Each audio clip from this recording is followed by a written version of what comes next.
What's up guys, Will here, and today I have the Joker build with the Ryzen 7 1800X in it. Same build, nothing's changed from the build video that I put out last week or a week and a half ago. Been using the system regularly since then, hooked up to my Ultra HD monitor, gaming, editing, and stuff like that. Really have no complaints from my initial thoughts on what this was going to be able to provide for me. It's been doing pretty well, no hiccups as of yet.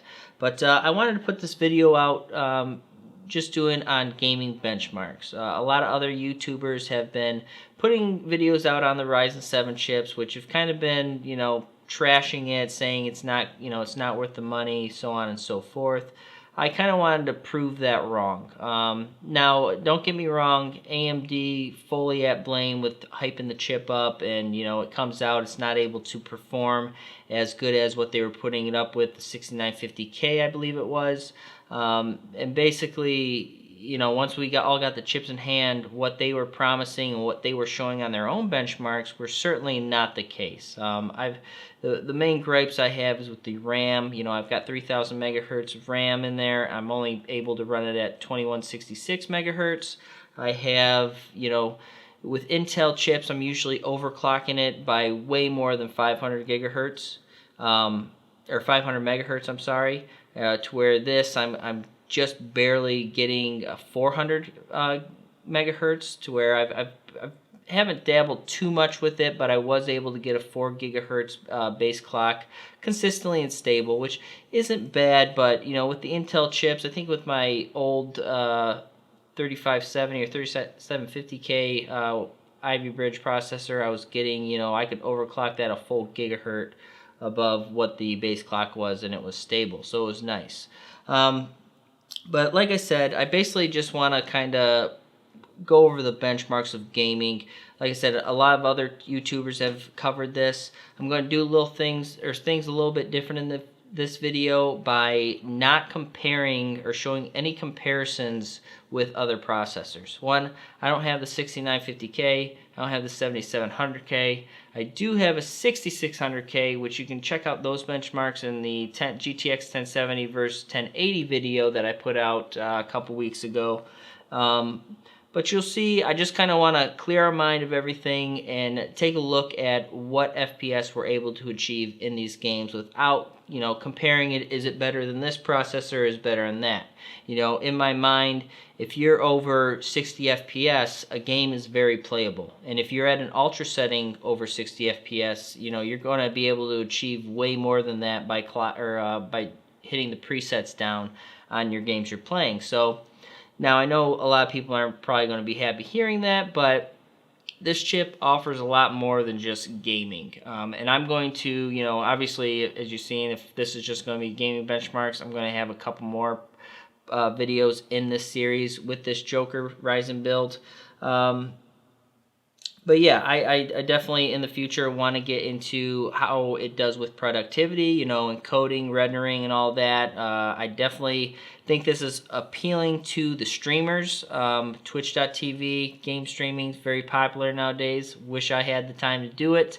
I'm sure I'll try and make time in the future, and I'll probably use this build, because right now I'm using a 2 PC setup. And that works very well, and that's due to not wanting to spend the buco bucks getting a processor that has 8 cores, 16 threads for the 6950K, which is well over $1,000. So with this being $500, it was much more appealing to me to have like an all-in-one machine that could game, stream, productivity, and all that, especially with me trying to build this YouTube channel. So with that being said, take that all into account, and like I said, try to clear your mind of comparing it to Intel processors, because we've already heard it. It doesn't stack up with the 6950K, or for single core processing, it doesn't even beat the 7700K. I think the 7700K has a 4.1 gigahertz base clock, I believe, or 4.2, to where this has a 3.6 gigahertz. Like I said, I have it running at stock. I'll have an overclocking video in the future, but it's kind of a moot point right now because BIOS updates are coming like every day. So I think this is running on version 3 of the Gigabyte on the Aorus board BIOS. So with that said, I also have the MSI GTX 1080 in there and 32 gigabytes of 3000 megahertz RAM running at 2166. So with that said, let's take a look at the benchmarks. Alrighty guys, so starting off with Firestrike Extreme, you'll definitely see these numbers somewhere else comparable in one of my other videos, but more on that later. But like I said, this thing's performing great at 1080p. We're definitely where we want to be at 1440p also, and with 4K at 30 FPS, it's definitely not a bad start. We'll move on to DirectX 12 now with the benchmark of TimeSpy, which we can see again, 1080p performs pretty well. The 1440p and 4K dips somewhat low, but DirectX 12 still fairly new, still needs some optimizations, as well as Ryzen for that matter, but 1080p with DirectX 12, very playable. Unity in Heaven, we see the averages in orange. At multiple resolutions, we show 1080p again over 100 FPS. 1440p dips below 60 FPS at a 21:9 aspect ratio in Ultra HD, but let's keep in mind that these are synthetic benchmarks, and to be honest, not too crazy, as Unity in Heaven is a very demanding benchmark.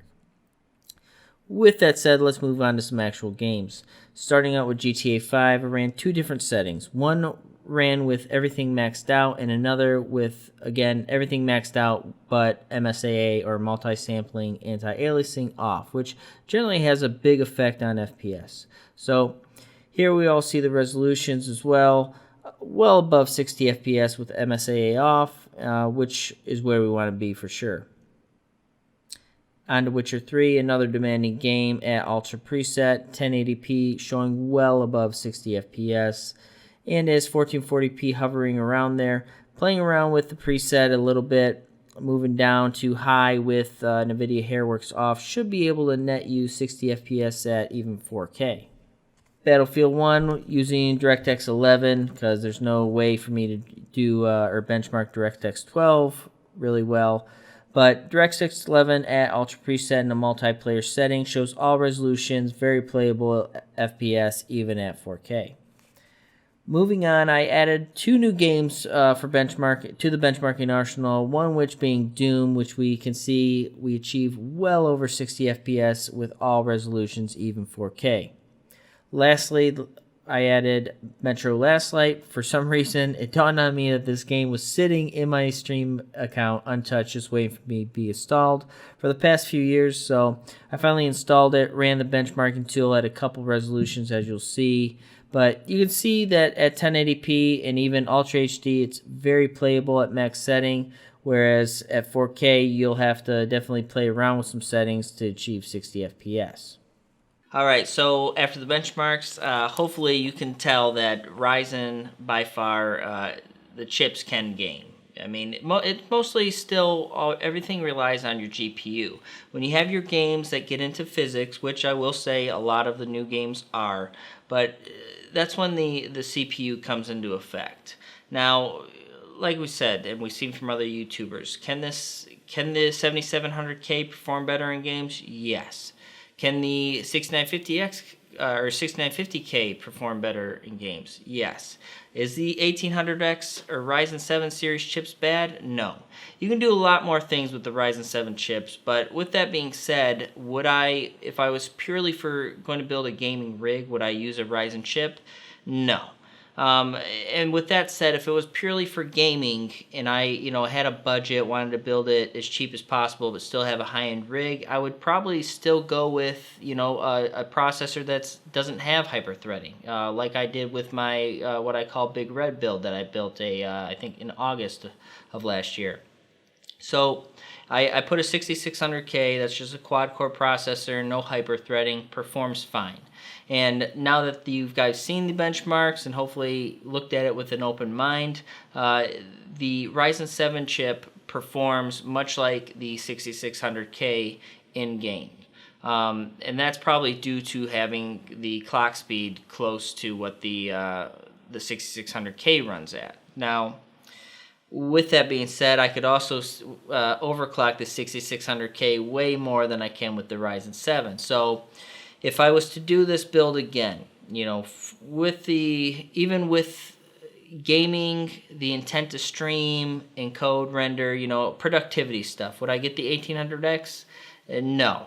I'd save the $160 and get the Ryzen 7 1700. I think that's the sweet spot. A lot of people have been able to overclock it, the base core, to 3.6 gigahertz and even beyond that a little bit, which matches the 1800X. So essentially you can get the 1800X for a lot cheaper. Now, I'm still dreaming of hopefully a BIOS update gets pushed out and I'm able to overclock this thing a lot more than I have been able to. Like I said, I've been able to stably get it to 4 gigahertz. If I could get it to 4.5 gigahertz, that would be, you know, this thing would be a rock star, and you see a lot better performance in games in the benchmarks. But like I said, it's still the series is a great processor. You know, the Ryzen 7 chipset, really great. I think that sweet spot with what's out right now is the 1700. I also, you know, the only real issue I have with it right now is the RAM. Not being able to get what the, you know, the rated speeds of the memory that I put in is pretty irritating. I'm really hoping that this gets fixed soon. I know the chips have been out for quite a while now, and I don't really feel like there's an excuse that they can tell me of why they can't get these memory base clock speeds up to where they should be. So that's still one of the really irritating things with this build and with the Ryzen chipset in general. But I'm going to say I have faith in AMD that they're going to fix this, as well as the manufacturers of the motherboards. So hopefully we see a resolution soon. But with that said, you know, I'm going to come out and say that I was anti-AMD for a long time. I just thought they produced garbage. When I did hear about Ryzen 7 and all the hype about it, I myself got hyped too. And I'm, you know, like I said, I'm not angry with the build or how the chip's performing. It's performing to my needs beautifully. You know, in the benchmarks you can see it can definitely game. And hopefully in the future videos I put out, you'll see the ultimate streaming setup or something I'm going to do, to where you're going to see those cores put in use, to where a 7700K might be able to do it with its 8 threads, but it's probably going to struggle with everything you're trying to do, game, stream, possibly even also record that gameplay at the same time. So we'll see how that goes. I'm really hoping that AMD and, you know, all the manufacturers that are putting out boards and stuff, and even the game developers, optimize for Ryzen. We can see with the Ashes of Singularity, they put out or did some optimization. They got a huge increase in FPS, so that was a good sign that, you know, what we've been hearing about optimization issues wasn't all bullcrap. So, but with that said, AMD I still feel is at fault a little bit for not working with these developers, making sure that everything was, you know, being optimized before they released the chipset. This kind of reminds me of what just got released in the console world, the Nintendo Switch. I mean, I picked that thing up, and I'll admit I didn't do a lot of research on it. I just, you know, when a console comes out, I feel like I have to get it. But, you know, there's literally like one game on there, and that's Zelda right now. I think the only other game that would possibly interest me on the Nintendo store is Shovel Knight, and, you know, I get that on my PC. So that type of marketing really upsets me, and I think it just really put them in a bad light. So we'll see in the future for both AMD and Nintendo, for that matter, how they'll, you know, rise and shine with it. So with that said, I think that's going to be it for this video, guys. Please like before leaving, and then subscribe if you want to see the upcoming future parts of the Ryzen Joker build. Like I said, I'm pretty excited about Ryzen. I'm glad that there's some competition in the marketplace now for processors. I really don't think it was kind of non-existent before. So with that, you know, when there's competition, the consumer definitely benefits from it for with pricing. So, alrighty guys, so that's going to be it for this video. Please do not leave without hitting that like button. And if you're interested in seeing upcoming videos regarding the Ryzen 7 Joker build and other tech, please hit that subscribe button.